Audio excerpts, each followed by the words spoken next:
Tonight, when the sun goes down, you're going to flip a switch. Light will flood the room. You won't think twice about it, but somewhere underneath that easy motion, something old wakes up. A feeling you can't quite name. A tightness behind your eyes when the hallway light doesn't turn on. You tell yourself it's nothing, but the real answer is far stranger. You are not afraid of the dark. Not really. Darkness has no teeth, no claws, no weight. It cannot touch you. What you are actually afraid of is what darkness hides.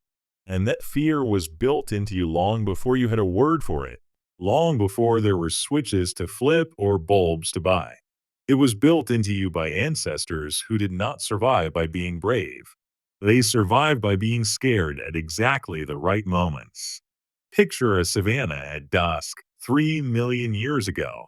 The heat breaks. The light goes orange, then gray, then gone. And with the dark comes a shift in who is hunting whom. Big cats see far better at night than early humans ever could. Every rustle in the grass might be wind, or it might not be. The humans who paused, who felt that prickle on the back of the neck, who backed toward the fire instead of wandering forward, those were the ones who lived long enough to have children. The ones who felt nothing, who walked calmly into the black, mostly didn't. That is the seed of it. Fear of the dark isn't really about darkness. It's about uncertainty. Your brain evolved in a world where night meant reduced information, and reduced information meant increased danger. Even now, thousands of generations removed from that savanna, your nervous system runs the same calculation. No data equals threat. It's a rule written so deep that logic barely touches it. The psychologist Randolph Ness has a name for this kind of overreaction. He calls it the smoke detector principle. A smoke detector that only ever goes off during real fires isn't a good smoke detector. It's a broken one, because by the time smoke is thick enough to guarantee danger, it's often too late. A good smoke detector goes off constantly for things that turn out to be nothing. Burnt toast. Steam from a shower. 100 false alarms for every real fire, because a false alarm costs you a little annoyance, and a missed fire costs you your life. Your fear of the dark works exactly like that alarm. It goes off constantly for nothing, a coat on a chair that looks, for half a second, like a crouching shape. And it only has to be right once to have been worth every false alarm that came before it. This is why the fear doesn't listen to reason. You can know, with total certainty, that your bedroom is empty. You checked it in the daylight. Nothing has changed. And still, when the lights go out, some part of your brain runs the ancient calculation anyway. Not because you're irrational, because you're descended from the ones who ran it too.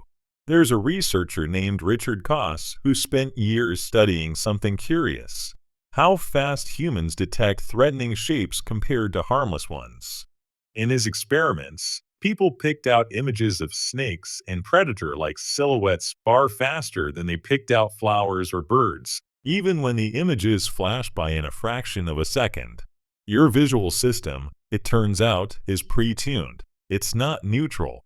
It's built to notice danger before it notices anything else, and darkness is the ultimate blank canvas for that system to fill in with worst-case guesses. Here's the part that should stop you for a second. Your brain doesn't wait for proof before it reacts. It reacts first, and figures out the truth later. In a lit room, your eyes send so much information that your fear detection system barely gets a turn to speak. In a dark room, your eyes go quiet, and something else takes over. Something older. Something that was doing this job long before eyes evolved to be any good in the first place. Have you ever noticed that a strange house feels far scarier at night than your own home does?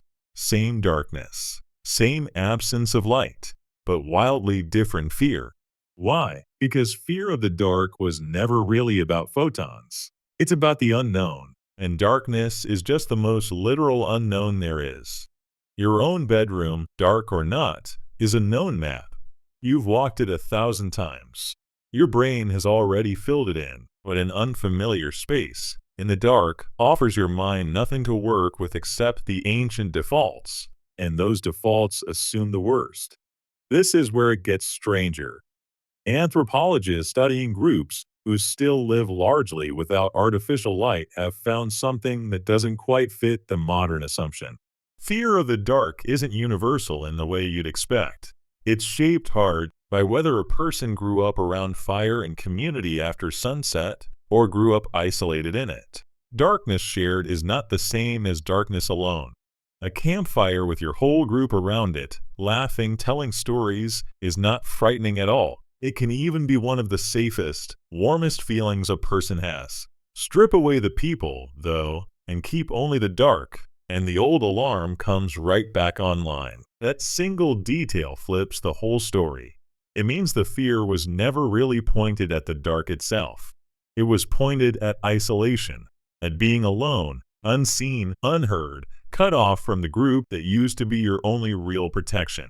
For nearly all of human history, being alone at night wasn't just uncomfortable. It was often a death sentence.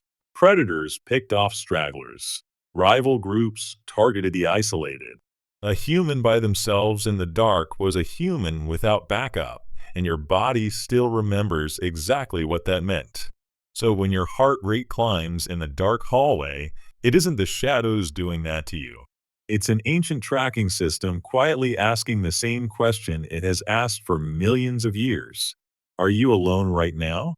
And if the honest answer is yes, some very old part of you starts preparing for the worst, whether or not the worst is anywhere nearby. Here's the twist most people never expect.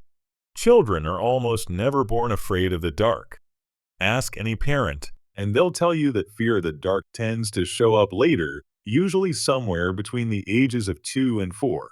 It isn't hardwired at birth the way a fear of sudden loud noises seems to be. It develops right around the same time a child starts to understand imagination, cause and effect, and critically, the concept of things that exist outside of direct view. In other words, the fear of the dark isn't primitive at all. It's actually a side effect of getting smarter. You had to become intelligent enough to imagine an unseen threat before you could be frightened of one. That reframes the whole thing, doesn't it? Fear of the dark isn't a flaw in your design.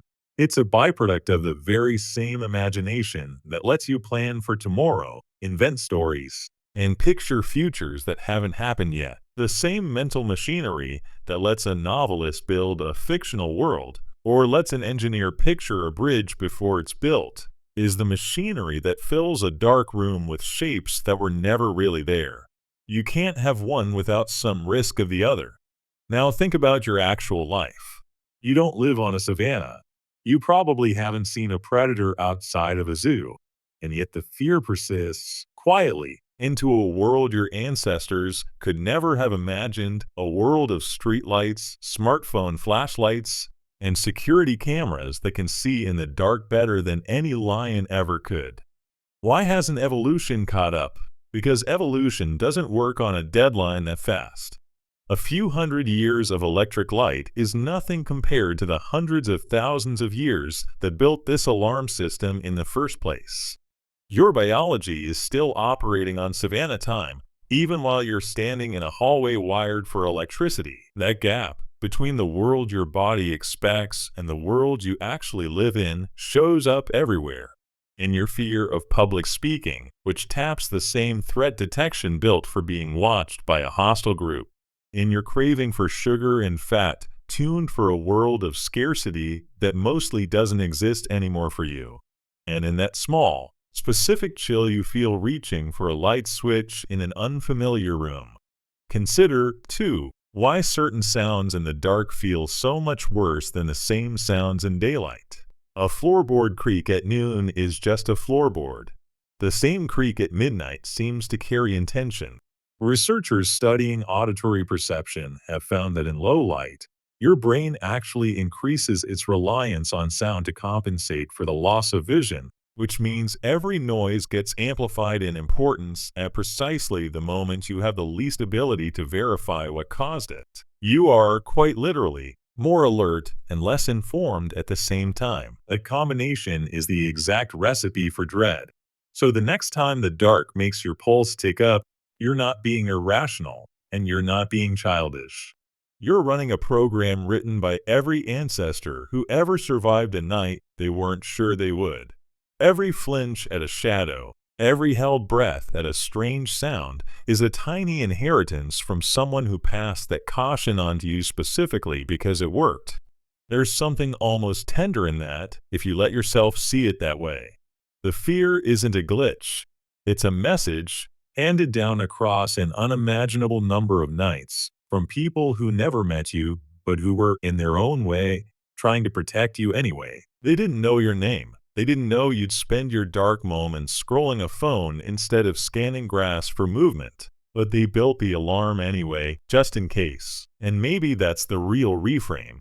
The dark was never the danger. Being unseen, unheard, and alone was the danger, and light, whether firelight or a phone screen, was never really about visibility. It was always about connection, about proving to some old, watchful part of yourself that you are not out there by yourself after all. So tonight, when the sun goes down and you flip that switch without thinking, know what you're actually doing. You're not just lighting a room. You're answering a question that's been asked, in one form or another, for longer than language has existed. You're telling something very old, very deep, and very patient inside you. Not tonight. You're not alone.